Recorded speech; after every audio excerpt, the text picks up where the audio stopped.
Coming up, She made every minute out of her life special. Bree Moore was not the kind of girl you'd expect to have an abusive boyfriend. He was charming, he was articulate, he was polite. Butch and Cindy Moore never dreamed they'd see Josh Almeida in a courtroom. How Bree hid his dark side from her parents until it was too late. And if Bree's friends and co-workers would have done something, Bree might be alive today. Today, Bree's parents visit schools to share her story. A lot of people say it's too sensitive a topic, but I think those are the most important topics to talk about. Ahead, Bree's story and the danger signs, what every parent and teenager should know. Alaska, where there are old triumphs, but also new frontiers, with challenges as great as the state itself, but a belief that the best is yet to come, bringing you the faces, the places, and the spirit of the last frontier. This is Frontiers with Rhonda McBride. Welcome to our program. One of the most challenging frontiers in Alaska, the fight to end domestic violence. Alaska has one of the highest rates in the nation, and that's partly why the governor declared February Teen Dating Violence Awareness Month. The governor also supports a bill that would name a new law to educate students about dating violence in memory of a young woman named Bree. So, who was Bree, and why should we care? It's hard to go anywhere and not think about Bree. This log home at Big Lake was one of Bree Moore's favorite places. Her formal name is Brianna, but as she got older, she wanted to be called Bree. Her parents say they can still feel her presence here. She would get me up early in the morning and say, "Dad, come on, we've got to go ride." She made every minute out of her life special. Completely confident in the world of the outdoors, a life full of adventure, fueled by a boundless energy, suddenly cut short. They asked me first to sit down. I said, "Well, just tell me what you got to tell me." Not long after Bree's 20th birthday, in June of 2014, her parents got an early morning visit from police. I went into shock immediately. My body went cold and I started sweating, and they were ready to catch me. I went to the top of the stairs and there were two police officers standing at the bottom of the stairs, somber and not saying a word. I knew that something had probably happened to Bree. That's the only reason why there would be two police officers in my house. And I thought it was a car accident. And I asked them, I said, "Did she die in a car accident?" And they said, "No." Police told the Moores their daughter's body was found at her boyfriend's home, where he lived with his parents. The Moores asked if there had been a home invasion. They said no. They said Josh, her boyfriend, killed her. Bree would be the last one that we would expect this to happen to. Bree fell in love with Josh Almeida when she was 19. Although it was an intense relationship, her parents were impressed that he worked 6 days a week as a car mechanic with dreams of owning his own business, and that his parents lived in a nice hillside home. As a parent, you kind of go down and you check all the boxes off. He was very mature, very calm. He was charming, he was articulate, he was polite. It just seemed as though he and Bree got along great. He seemed to love Brianna. There isn't a day that goes by that I do not think about Brianna. And I live and carry with that burden with me and heartache every day. Even in the courtroom, Josh Almeida did not seem like the kind of guy who would kill his girlfriend. And learning months and even years later what really was happening with Josh and in his history, this was really the inevitable. But at the time, Bree seemed so devoted to her boyfriend, busy at her job as an aide in a dentist's office. But behind her smile, Bree's coworkers saw signs of trouble, signs they didn't reveal to the Moores until after her death. They told me that she had come in several times with black eyes, and one time she came in and she hadn't just been hit, they said she had been beaten. And she couldn't function, and she vomited in the sink, and she left after about 15 minutes. They sent her home. There were other red flags. Well, I'll read you a text message that we found on Bree's phone after we got her phone back 2.5 years after she was killed. Bree texts, "You better love me and stop hitting me, please," with an exclamation point. Josh, "Of course I love you, and Ramrod hit you, not I." So Ramrod must have been, when he got angry, I'm assuming. Bree, "I really don't like it at all. Please don't let him come out." Josh, "He won't." Why do you think that Bree didn't tell you? If she would have told her mom or her dad, at minimum, we would not have allowed her to see Josh again. I mean, I would have said, you can't see this guy again. You don't go down this road, he could kill you. But we didn't get that chance. I think there's just a lot of reasons. There's that stigma that is hanging over their head that, oh my gosh, you're an abused woman. The Moores blame Josh's parents the most. They say the Almeidas downplayed their son's problems. And they told us that, well, Josh had had some problems. He was hanging out with the wrong crowd. He had been drinking, he had done drugs, and he's not doing that anymore. But Josh had a long criminal history, including an arrest just before he dated Bree. This indictment says he beat his girlfriend in a drunken rage at her home. First, he threw her on the floor and she hit the door frame.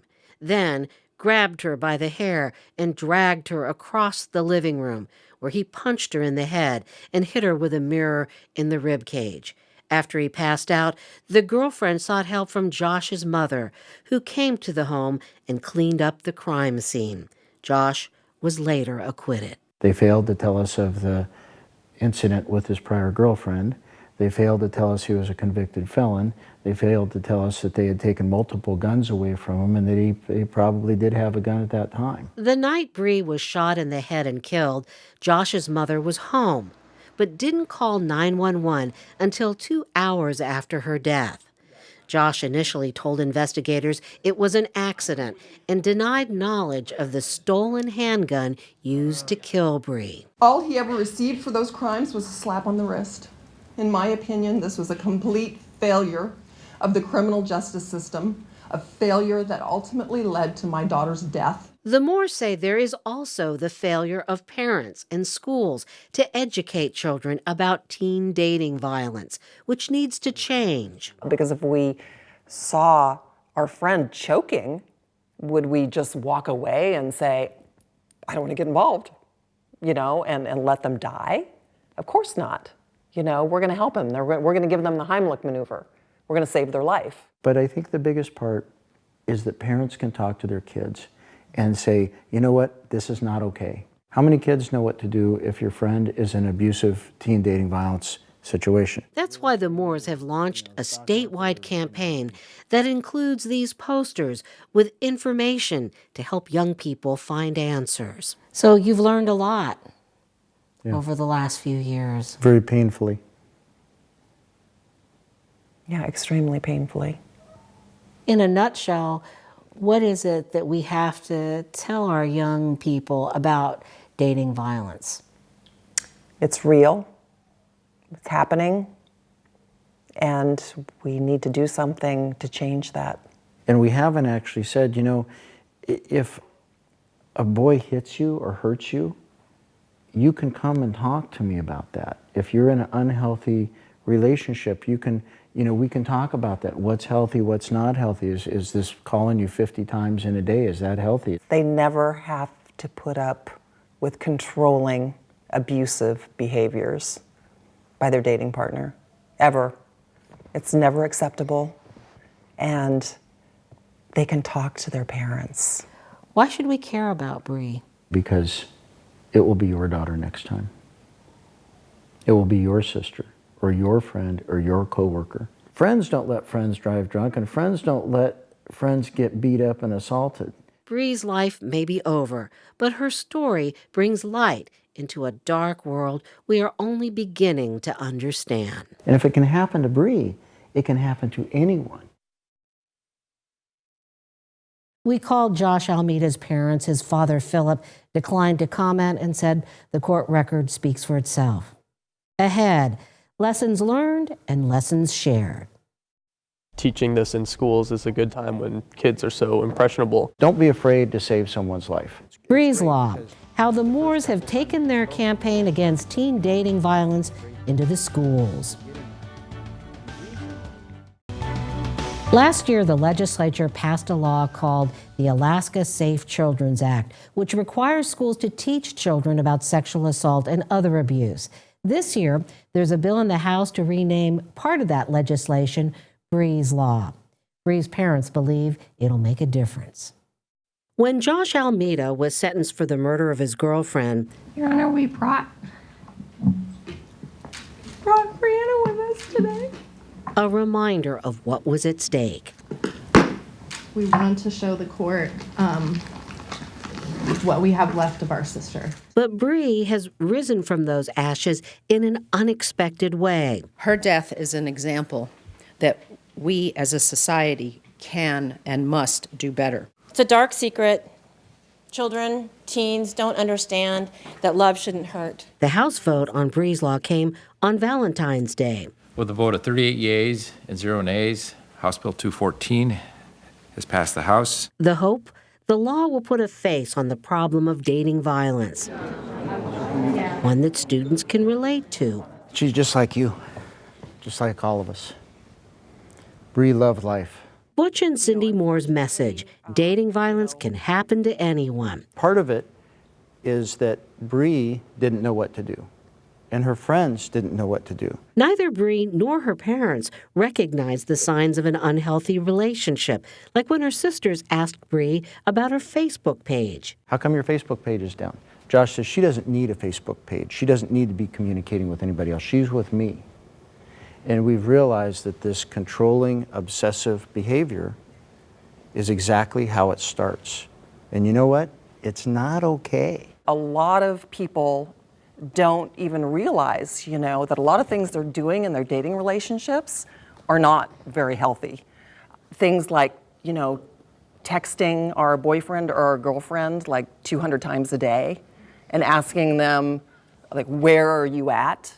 Who are you with? Bree's parents say Josh used text to keep Bree on a tight leash, which she allowed, not what you'd expect from a girl who lived large and loved to impersonate Julia Child in the kitchen. Real life is a cooking show, you'll see, okay. Right here we are sauteing some onions. We saw a video of her. She was a loud, happy, exciting person. See this? Look at how nice it looks. When I saw that, I thought, that's me, or that's someone I know. I felt like it was relevant to me because, at my age. I think that's the importance of having a name attached to it, is that we can think this was a human being who had a family and friends and was murdered because of an abusive partner, and that hits you in a different spot than a nameless figure. I believe the law is so important to be passed.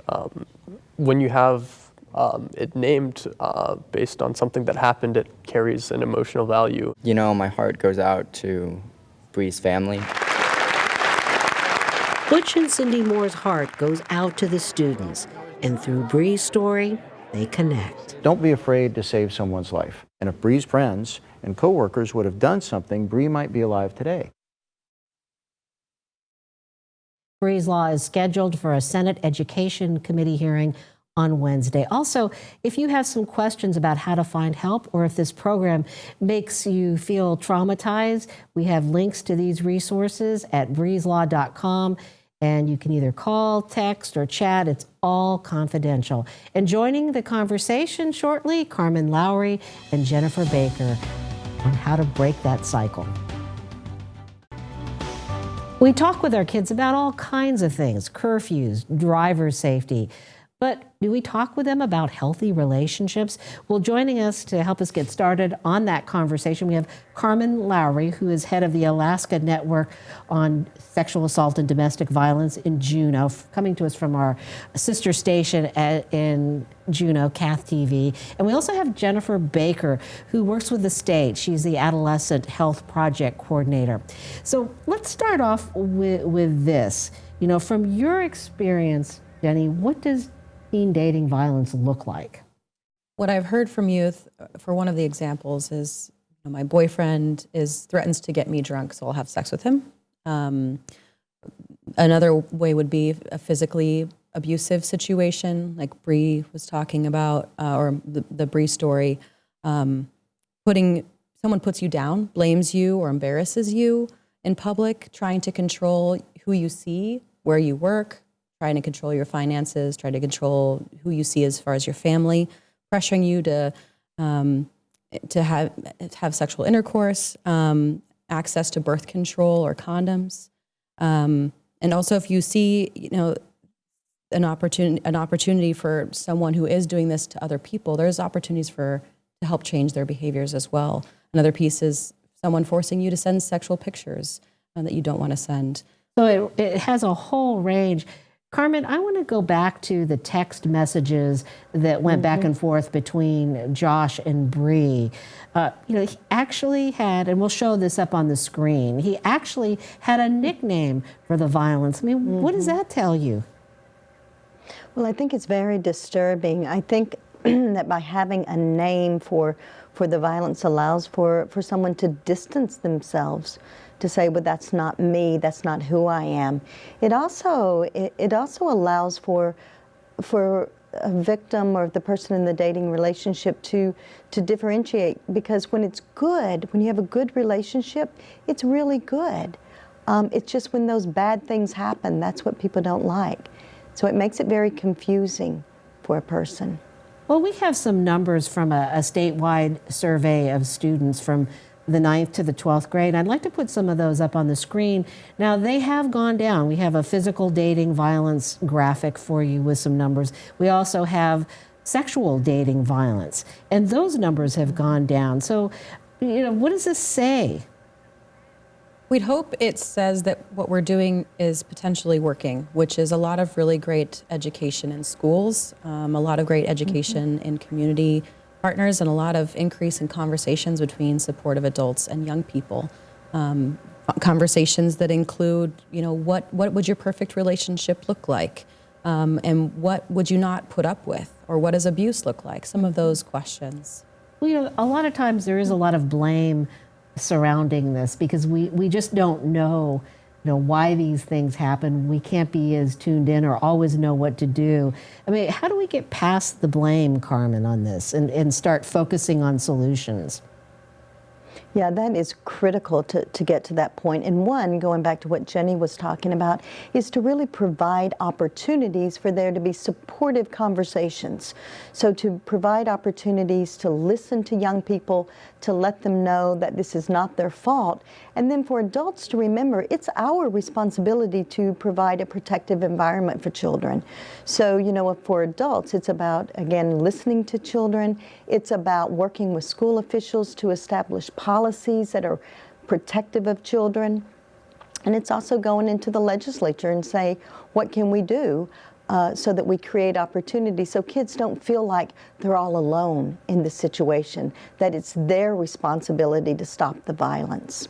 Well, Jenny, you do a lot of work with kids. What suggestions do you have for parents to get this conversation started? I really believe it starts with formal conversations when your child can start to understand language. Learning that they don't have to kiss grandma or grandpa goodbye if they don't want to. Being able to establish personal boundaries. They don't have to sit on Uncle John's lap if that makes them feel uncomfortable. And those feelings of discomfort can really be identified with young people. Like, hey, does your tummy hurt when you have to sit on Uncle John's lap? If it does, then you don't have to sit on Uncle John's lap. You don't have to kiss them goodbye. You don't have to do those sort of things. You can wave goodbye and be okay with those boundaries. And helping your family understand those boundaries can be established too. But once you get into the adolescent age, I honestly did not talk to my son, who's now an adult, about teen dating violence. It just wasn't on my radar screen. Yeah, and that's why I was talking earlier about the talk now, talk often cards, that how to have those conversations. It can be with establishing rapport first, like, who's your favorite superhero? Why are they your favorite superhero? But also like describing your perfect relationship and how would you treat each other? What are the things that you won't put up with? And what does abuse look like? And how do you know if someone is being abused? And how would you be able to help a friend if you found out they were in an abusive situation? Those are a lot of the questions that are in our... And we'll put information on how to access that on our website. The Talk Often cards, which are free, can be sent to your door. And these are really great starting points for conversations like this. Well, Carmen, kids have such a secret world that it's hard for us adults to penetrate. So kids could very well be our best advocates for preventing teen dating violence. Oh, I totally agree. I mean, peer-to-peer support is critical because kids are going to turn to each other, especially in their adolescent and teen years. So really being able to educate and going back to this role about educating kids, that is critical. Technology is changing so quickly and kids are right ahead of the ball game than adults are on understanding how to apply technology.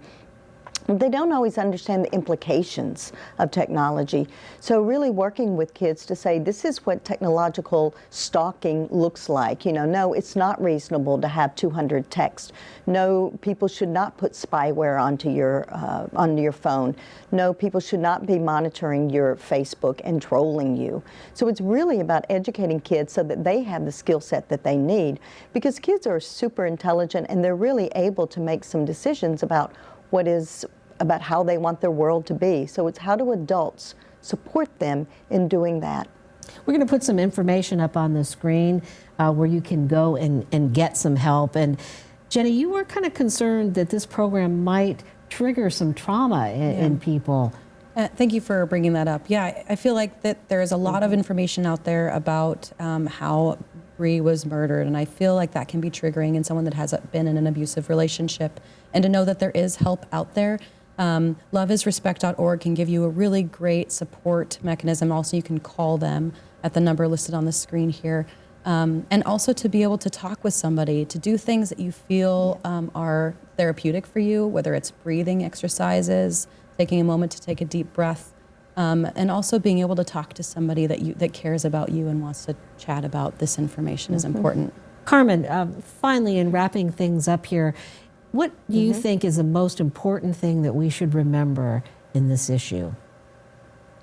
Well, I think the most important thing to remember is that we can create an environment where this doesn't happen, and that in order to do that, we have to continue talking with kids, and it's important for parents to talk with their children, but it is important for school officials to talk with kids, for community members to talk to kids, and to give space for kids to talk and to believe them and to listen to them and work with them for change.